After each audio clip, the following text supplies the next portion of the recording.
Así que, queridos oyentes, vamos ahora a referirnos a una carta de Monseñor Rogelio Livieres, que fue obispo de Ciudad del Este hasta hace muy poco, Paraguay. Y esta carta la publicó el 10 de noviembre del 2014.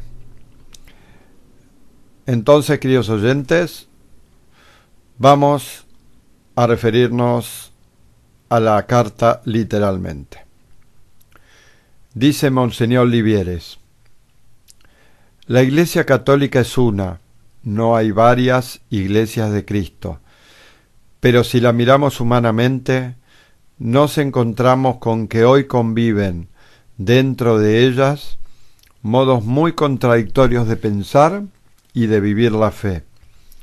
No me refiero a modos distintos de pensar y vivir una misma fe, lo cual es perfectamente legítimo.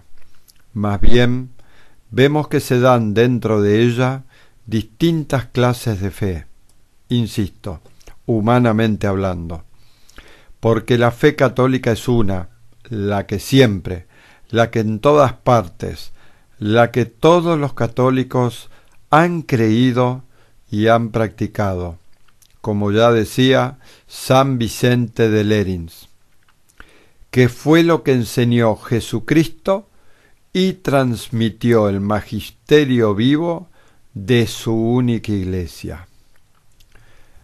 Hay que reconocer, sin embargo, que en el interior de la Iglesia Católica conviven desde hace décadas modos de pensar incompatibles. Ya el cardenal Ratzinger lo había señalado en su famoso libro Informe sobre la Fe, aparecido en 1985. Los grupos disidentes, en vez de salir voluntariamente de la Iglesia o de que se los declare fuera de su fe y disciplina, permanecen dentro de ella pese a negar hasta sus principios más fundamentales. Alguien tan ajeno a disputas teológicas como Jean-Marie Genois, periodista muy simpatizante de todo tipo de cambios dentro de la Iglesia, ha reconocido en un reciente artículo aparecido en Le Figaro, Francia, que hay en la Iglesia cismas de hecho entre muchos sacerdotes y fieles que no aceptan ya la fe católica sobre la Virgen María, la Eucaristía, por ejemplo, y que se llaman católicos cuando son, más que cristianos, auténticos protestantes. El sínodo abre una crisis en la Iglesia en el sentido antiguo de la palabra, esto es, el de imponer una elección o decisión. El shock del sínodo puede ser que abra a los ojos de algunos. Esto que señala Genois es evidente. ¿Acaso no parece hoy que la Iglesia es un conglomerado de creencias contradictorias, que un sacerdote dice una cosa y otro otra, como sucede, por ejemplo, en la comunión anglicana? Conviven entre nosotros, junto a la fe católica, cismas y herejías a lo largo y a lo ancho del planeta.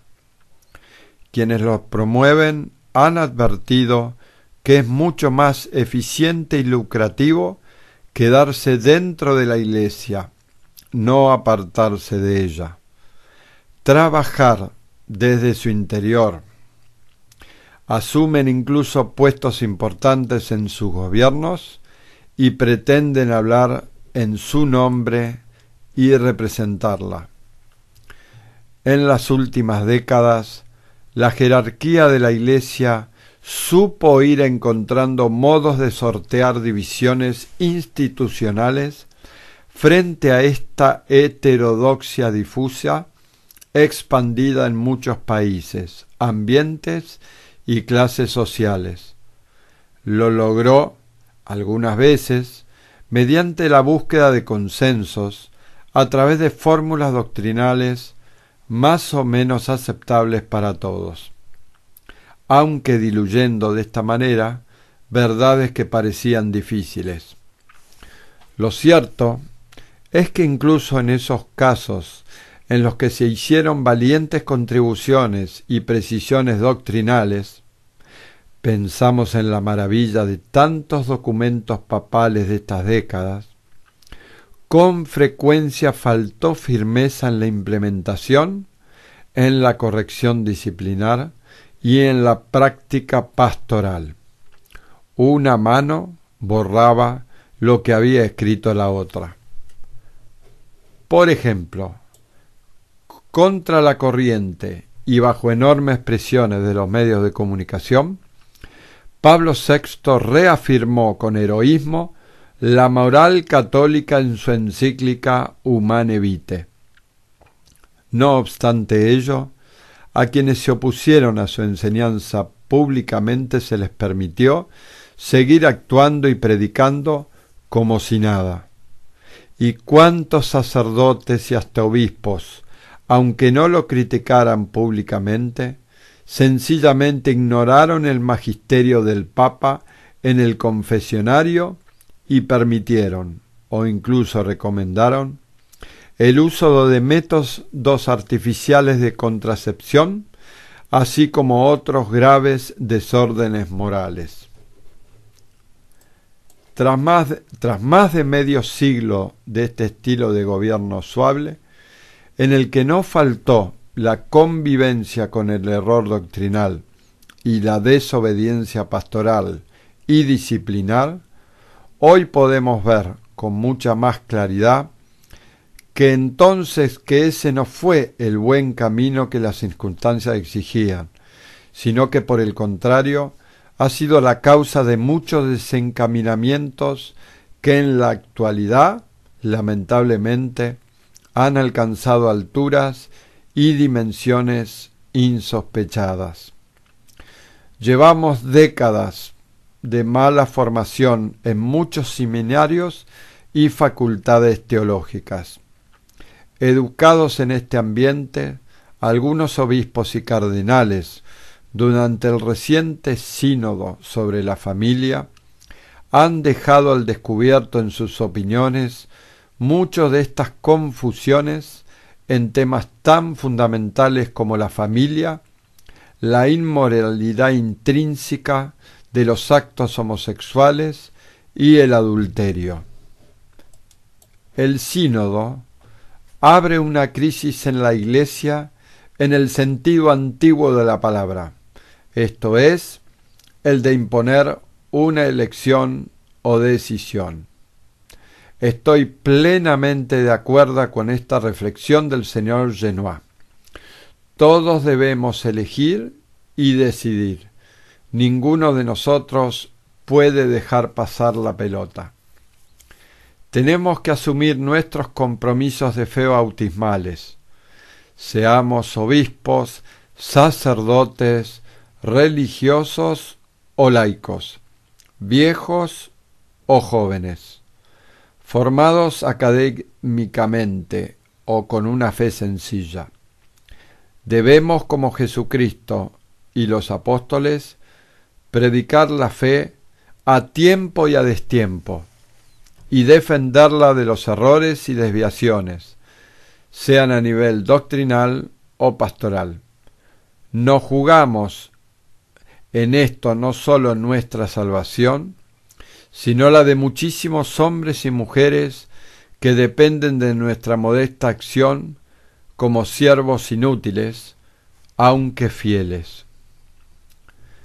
Con Pedro y bajo Pedro ha llegado la hora de que depunten y se hagan presentes santas religiosas que, como nuevas santas Catalinas de Siena, apuntalen a la jerarquía de la Iglesia en el cumplimiento de sus deberes, y de obispos dispuestos a jugárselo todo en defensa de la fe, como modernos santos Atanasios. y de cardenales que imiten a San Pablo y no teman denunciar las desviaciones, los hechos y los gestos que siembran confusión, y de laicos que, como nuevo santo Tomás Moro, estén dispuestos a los más altos sacrificios, insistiendo en la indisolubilidad del matrimonio, no sólo a nivel doctrinal, sino incluso en los casos pastorales más difíciles y políticamente costosos. Y hasta también de niños que, como otros santos Tarcisios, estén dispuestos a inmolarse para mantener el respeto a la Santa Comunión, a la que sólo podemos acceder cuando no vivimos en pecado.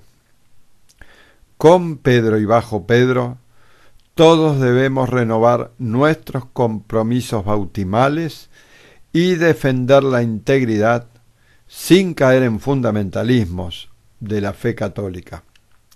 Santo Tomás de Aquino nos recuerda que, cuando se trata de fallas en lo que a fe y moral se refiere, la corrección fraterna debe hacerse públicamente, para que no se difundan errores que comprometan la salvación de la gente desprevenida. Tanto el Catecismo de la Iglesia Católica como su maravilloso compendio, que lo resume y precisa, son verdaderas joyas que pueden servirnos a todos como mapas de la fe, para que podamos saber dónde debemos estar parados y por qué caminos debemos avanzar. Es bueno que los apreciemos, estudiemos y los conozcamos profundamente.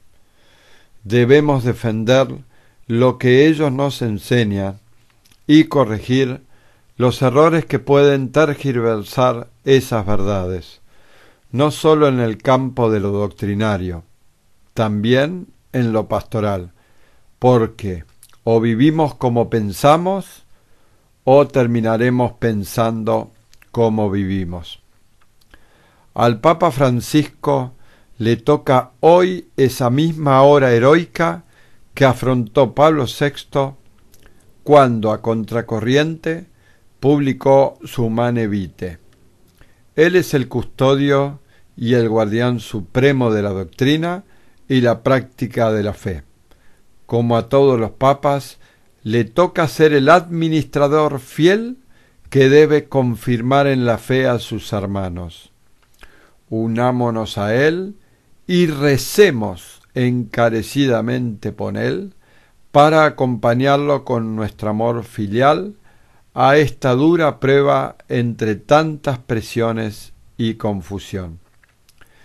Estemos tranquilos. Un papa no podría enseñar formalmente el error.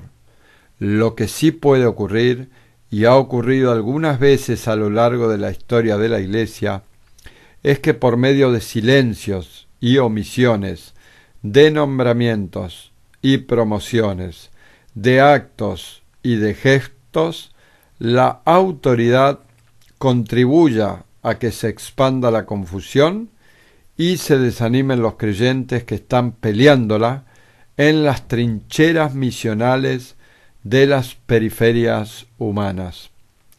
Le ocurrió al mismo San Pedro, el primer papa en Galacia. Después de afirmar en el Concilio de Jerusalén la verdadera doctrina, sembró sin embargo la confusión en Galacia por respetos humanos. Pero el Señor no lo abandonó. Tuvo la gracia de contar con el apoyo y la corrección fraterna que le hizo San Pablo. Amémonos los unos a los otros en la verdad, esa verdad que, según la promesa de Cristo, es la única que nos hará auténticamente libre a todos. Carta de Monseñor Rogelio Livieres, ex obispo de Ciudad del Este, Paraguay. Esta carta, queridos oyentes, es del lunes 10 de noviembre del 2014.